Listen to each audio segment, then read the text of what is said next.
And these attorneys are the insurance company, it's City Group, and this attorney, Thomas Richard. What kind of person is this guy? I would not want to be his mother and have to claim him as a son. He has lied under oath. He has intentionally made misstatements. He has lied to the judge in person. And now he even has the audacity to say that Judge Newman lied, which is totally not true. So he's accusing the judge of lying. Yes. And this guy, Paul Chrisman, who's head of the Cities Group in Burlingame, these were the people that were pursuing you. Yes, and he's another one. Even though their own computer says that I called twice to say that I could go back to work 6 months before they took these pictures, he claims I never told anyone I was getting better. I never said I could go back to work. I turned in 3 separate applications, and I can prove it. The second application, when I came to turn it in, since the first one seemed to have gone awry, I wanted to make sure it went to the right place. So I hand carried it to the police station, and Sergeant Michael Guerra was there when I had it. He made several phone calls to find out to whom I should deliver this. So you actually let them know in a number of ways that you wanted to go back to work. I told the doctor I could go back to work. Even with your disability. Yes. So why would they prosecute you then? They're prosecuting me because since the beginning of this, they have made some serious mistakes. The doctor has done an incorrect surgery without any... this is Stephen Conrad. Right. Without even informing you what kind of surgery you were going to have. No informed consent. It was not informed consent. And even after the fact, I didn't know what he had done. And probably the law requires that if you're going to operate on somebody, you have to tell them what you're going to be operating, what kind of operation it is.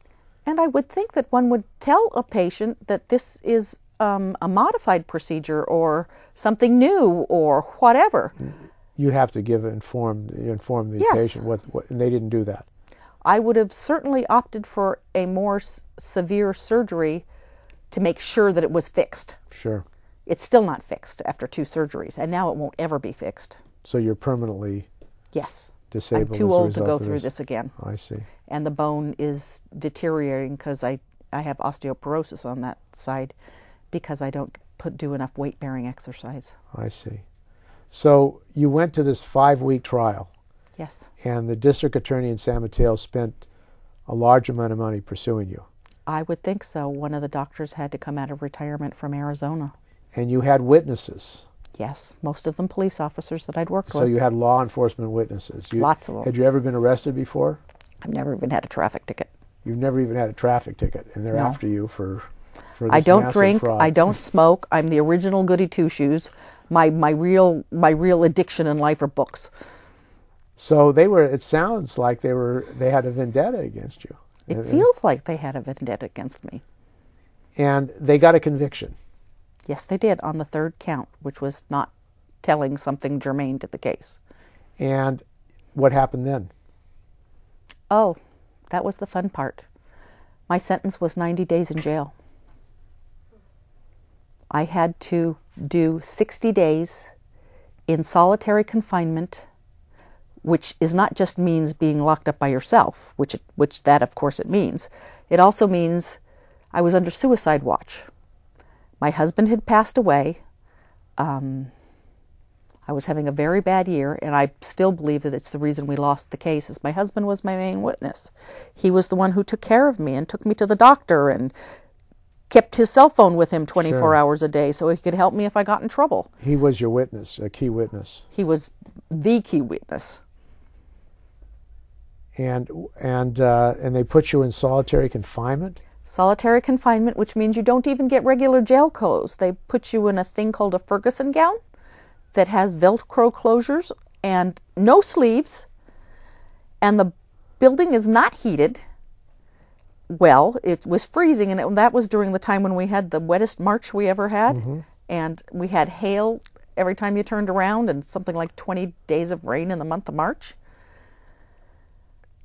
And I ultimately got very, very sick. You're not allowed to have a toothbrush. You're not allowed to have soap. You're not allowed to have a washcloth. You're not allowed to have a comb. You're not even allowed to have a pencil. And this is for 60 days? For 60 days. You're only allowed out for about 45 minutes a day to take a shower and make a phone call on a phone card.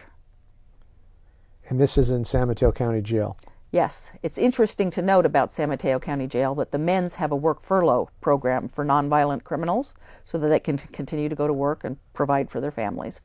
There is no such program in San Mateo County at all for women. Zero. So it doesn't exist. So there is a program for nonviolent criminals in San Mateo. As long as you're male. As long as you're male, but no program for women? Correct. Isn't that discriminatory? The men's... Silly question. It is. I mean, it sounds like... The men's work furlough facility is directly behind the women's jail. Why wouldn't they allow the women to have work furlough in the San Mateo County jails? I have no idea, because it's certainly much cheaper to allow somebody to go to work and come and sleep at a facility instead of having to guard them 24 hours a day, 7 days a week. We're talking about a nonviolent crime. I mean, there are people that do violent crimes and don't go to jail. Yes. And you did no violent crime, and yet you're in jail for 60 days. In solitary confinement. Did they ask that? That's what the district attorney was asking, that you be put in jail? Yes. Is that what they were asking for, 90 days? Or what did they... That's what the judge ordered. The judge, and what judge was this? Judge John Schwartz. So he ordered that you be put in jail for 90 days. You'd never been arrested. No. You'd never had a traffic ticket. Right. You never had any legal problem, criminal problem in the past. I was the law enforcement for 20 years. And we subsequently learned at the Fraud Assessment Commission in Sacramento that the district attorney of San Mateo complained about your case. What did he say about your case? He said that all of my witnesses had been most of my witnesses had been law enforcement, and that it cost them too much money to fight me. So they were going into a deficit. Right. In the money they wanted that they more get. Money so that they could do this to somebody else.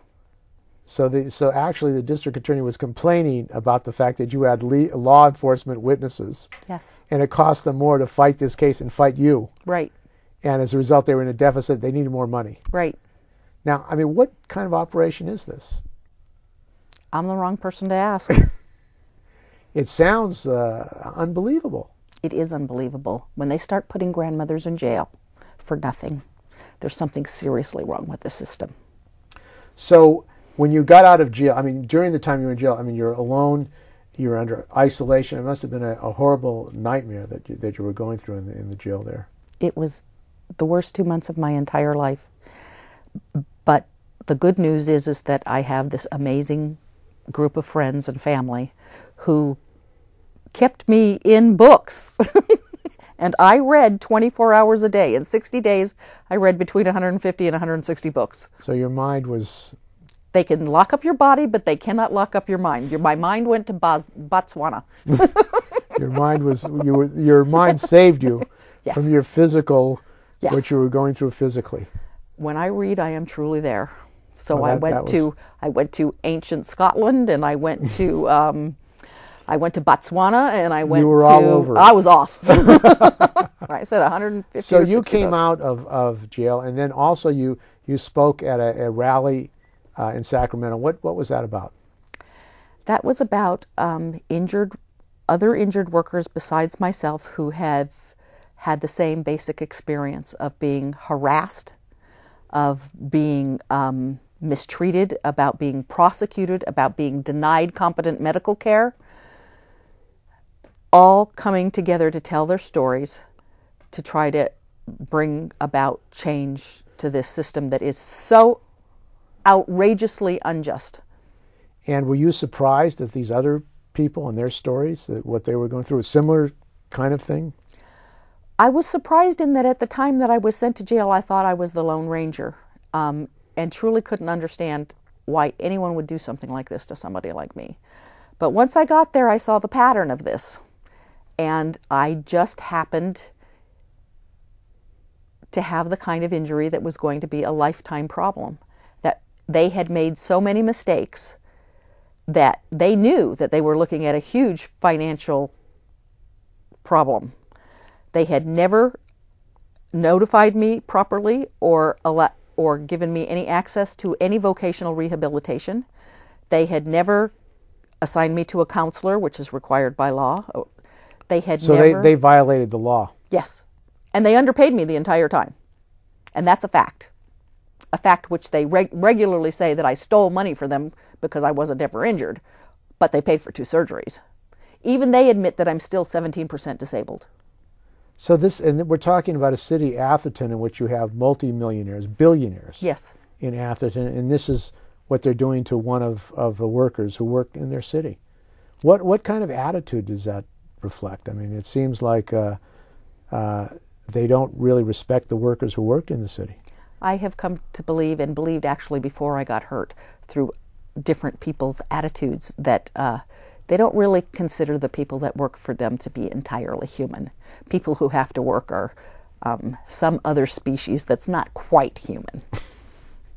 So it's not, they wouldn't treat themselves that way, certainly. Certainly not, but these are very privileged people, many of whom have been born into privilege for generations.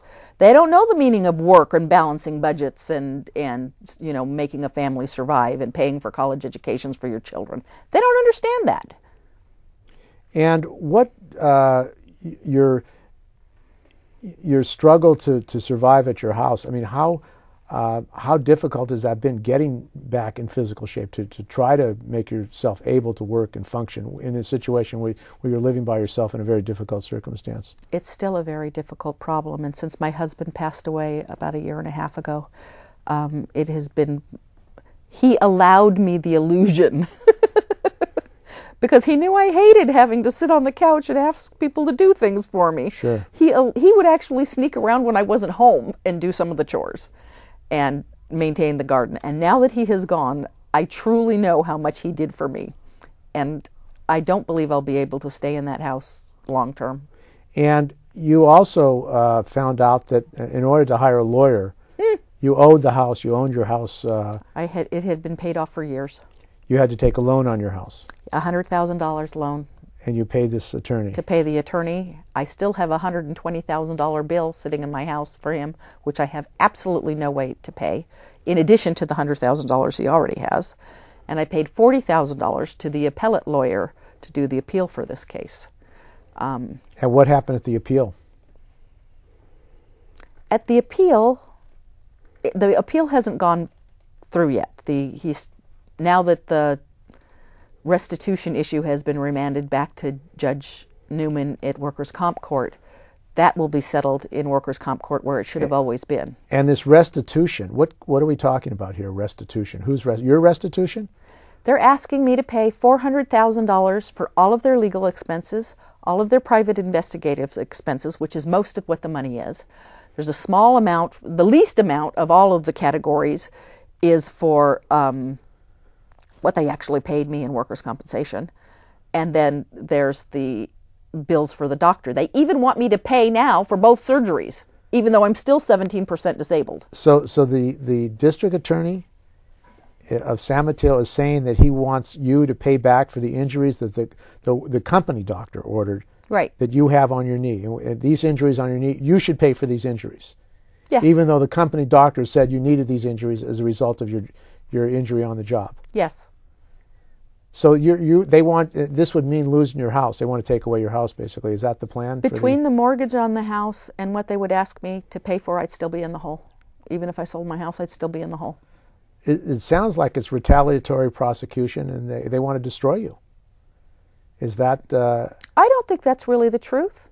I think what the truth is they simply don't want to pay what they were obligated to pay and didn't pay and now are facing penalties over. It's simply about the bottom line and money. If we can make this woman pay these bills, because the cities group is I forget what the word they used to call it, but it's a public entity. It's funded through public funds from the different cities. And I don't know how many cities belong to it, but the majority in San Mateo County, including where my son works. They don't want to pay their bills. So this is what you would say is cost shifting. Yes. And were you forced to go to public agencies at all, or you tried to get on, take care of your rehabilitation yourself? Because some people are forced to go into public agencies to get help or that kind of thing. Well, I came to the conclusion that the medical profession had treated me so poorly that I couldn't do any worse on my own. So my husband was very good with the computer, which I am not. He did all kinds of research online, would print up volumes and volumes of stuff for me to read. I found books to read. There is one that's particularly was helpful about knee injuries to women. Like I said, my stepmother helped me, and physical rehabilitation and therapy were part of her job. She got her master's degree in that, in sports injuries. And just plain, I just did not want to be disabled. I truly did not want to be disabled. And you also wanted to go back to work. You didn't. Of course I wanted to go back to work. We couldn't survive without my income. So despite that, they basically want, you're saying that they want to punish you and force you to pay for these things because they have a legal responsibility which they want to avoid. Exactly. And the city group, you're saying, also represents other cities in the area. Yes. In the peninsula. Yes. Do you think this is happening to other workers? I know it's happening to other workers. I know that it happened, not exactly the same thing, but something on a smaller scale several years before I got injured. One of the male cops that I worked with had injured his shoulder, and they did the same thing with him. Video cameras and spying and, threats. So it's a systemic... And he quit. He just quit. And that's probably what they wanted people to do, just quit and go away? I'm sure that's what they wanted. Nobody ever expected me to be so stubborn and not willing to give in. But you felt that this was wrong. I know in my deepest, darkest places that this is evil. And what do the other people that you work with think about that? Are they... They can't believe it. They think it's absolutely hellacious. I was such a conscientious worker. I came in at the drop of a hat whenever they had a problem. I worked graveyards. I worked double backs. On Thanksgiving one year, my husband and I worked the entire 24 hours. He worked one half, I worked the other half, switching off because we were so shorthanded that they would not have had coverage. So we gave up our Thanksgiving, the entire day, all 24 hours of it, for the department and just held down the fort. So you were a very conscientious employer. Very. I think that I am an extremely conscientious employee, and still am. And yet, the way they treat you is you're the problem. It seems Exactly. You're the person that's causing them problems. My husband used to call it blame switching. So they blame other people. Now the city manager of Atherton that was there at the time these incidents happened, Dan Galuzzi. What happened to him? He left. He got a large severance package because there had been some discrepancies in the paperwork. It was never made public. He was asked to quietly leave. He's now in Hawaii, I understand. So there was some probable financial mismanagement, we could say. And the chief of police at the time got arrested for voter fraud. He used the police address as his home address so that he could vote within the town of Atherton. And this is the police chief of Atherton. Yeah. So it sounds like the city of Atherton, the town of Atherton, has some serious problems as far as their own management and the operation of Atherton. Because they are Atherton, rich Atherton, they simply don't believe that the rules apply to them. Rules are for other people to obey, not for them. And you think that's precisely what has happened to you? Exactly. They've ignored the rules. Exactly. Repeatedly. Repeatedly. And when you ask them, why are you ignoring the rules, what do they say? They say absolutely nothing. They say that I'm a liar. And I went to jail for it. They accuse you of being the liar. Yes. When you ask them to follow the rules, you're the liar. Yes. And they're doing the right thing. Yes. They're protecting the public's interest. Is that what they say? That's what they say. And this is public money that I'm stealing. It's ludicrous. You're stealing public money. Yes. So they put the onus on you and the injured worker who has had this horrendous situation, the accident in your knee, and you're the criminal. Yeah. That's exactly what they're saying. Yeah. This country is now putting sweet grandmas in jail and making them nuts. And they tried to kill you by putting you in jail with the suicide watch. Do you think that they were trying to get you to do something crazy or drive you crazy? No, once again, I don't think what happens to me is at all important to them. All they wanted was not to have to pay what they were due to owed. What does this say about this system at this point, that all these resources, hundreds of thousands of dollars, the court cases going for weeks, 5 weeks. 1 hour, right? Yeah. What does that say to you about what's going on in this country? It seems insane, really, or irrational. I will tell you what all the resources are going to go after you, like you're the criminal. I mean, like I'm some huge mafia guy. I have come to believe that men in three-piece suits are destroying this country.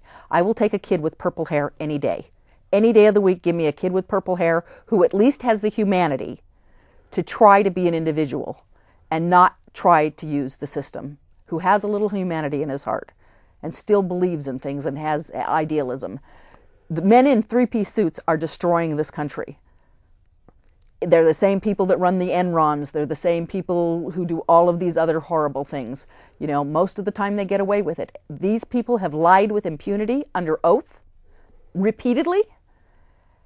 The judge at the last hearing, Judge Schwartz, also said that it was clear that Judge Newman wrote that the city's group had agreed to take the issue off calendar. They now say they didn't do it and that Judge Schwartz is a liar. I mean, Judge Newman is a liar. Even Judge Schwartz wouldn't believe that, and he doesn't believe a word I say. So they're actually saying now the judges are liars? Yes. In order to cover themselves? Yes. And do damage control? I really don't think Judge Newman is going to like that a bit. I mean, it sounds like they've put themselves in a box. And they know they're in serious trouble. They always thought that somebody like me would just cry and go away. I'm not going away. My son, who is an East Palo Alto police officer, is insured by these same people. He has been to the emergency room 19 times in the last 6-7 years. He will be insured by them, and if God forbid he's killed, these people are the same people he's going to have to deal with. It's unacceptable. It's just plain unacceptable. So this conspiracy, have you gone to any public officials or tried to get some response to this, or there's just... No, I don't believe that the system will ever even hear me. They basically just want to keep it silent and I'm already packing boxes in my house because I know that they will take my house away from me and everything I've ever worked for. They've already destroyed my reputation, which is far more important to me than the money. I can't apply for any positions in the future because I'm a convicted felon. I can't even vote. I am a convicted felon. And it sounds like it's happening to other people as well. Yes. It's not just me. It's other people. They originally charged me with 10 counts of basic different kinds of fraud. 10 counts of fraud? Yeah. The only one they could make stick was a sin of omission, that I should have told somebody that I was driving. During the time I started driving, Dr. Conrad canceled 2 appointments. He only admits to 1, but I have the cards. I was there both times. So you went to these appointments with this Dr. Conrad, Stephen Conrad. And he wasn't there. Who practices in Daly City. He wasn't there. So I had no one to tell. And would he have asked you? No. Are you required to tell him?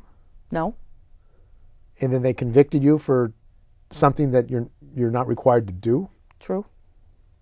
For something that I didn't even get workers' compensation and the Stephen Conrad, did he testify? Yes, he did. And what did he say? He said that he had originally believed me and thought that everything I said was true, but once he saw those videos, he knew I was a liar. So he looked at the videos and he knew you were a liar. Yeah. What's his position on your surgeries, that they shouldn't have happened? Nobody asks him those questions. It's not germane to the issue. He's not being prosecuted. The city's group is not being prosecuted. I am being prosecuted. So all these people get to, on that side, get to lie with impunity and walk out the door. So the district attorney, the insurance company, the city, the doctors, the company doctors seem to have impunity as far as what they say. And if they lie on the stand, and they make false statements, nothing seems to happen to them. Nothing does happen to them. But in your case, the injured worker... I've had every word I ever said scrutinized. The only thing they could convict me of was something I didn't say. And that's what they convicted you from? Yes. Something you didn't say? Something I failed to say. And they put you in jail? Yes. For Never even had a parking ticket. For 90 days for that one conviction? Yes. Now, you're not giving up. Oh, no. You're going to stand up and you're going to let people know what's going on. You know what? I have nothing left to lose. For them, that's a pretty frightening thing. They have taken everything I care about away. The last thing my husband said to me was, "Oh my God, I won't be able to testify at the trial. You'll never be able to win it without me." Turns out he was right. But they thought that they had somebody they could just push over and... They thought that, especially without Glenn, that I would just cry and go away. That I was, because I truly am just a sweet little old lady. Who wanted to live a peaceful life. Who's always led a peaceful life. I borderline on being a hermit. I live with my flowers and my books. Okay, well, I want to thank you for coming, Anita, and you will get justice. And we will fight to make sure that you get justice. So thanks for joining us tonight. Thank you very, very much for this opportunity. At least I've told my story. Thank you, Anita. And thank you for joining us tonight. This is Steve Zeltzer, the host.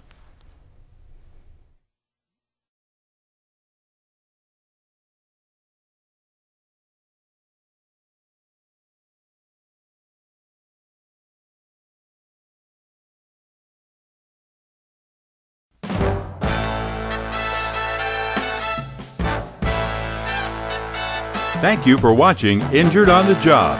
For more information about workers' compensation, go to our websites located at www.injuredonthejob.tv and www.injuredworkerscoalition.com. Injured on the Job is a production of the California Injured Workers Coalition and CIW Productions.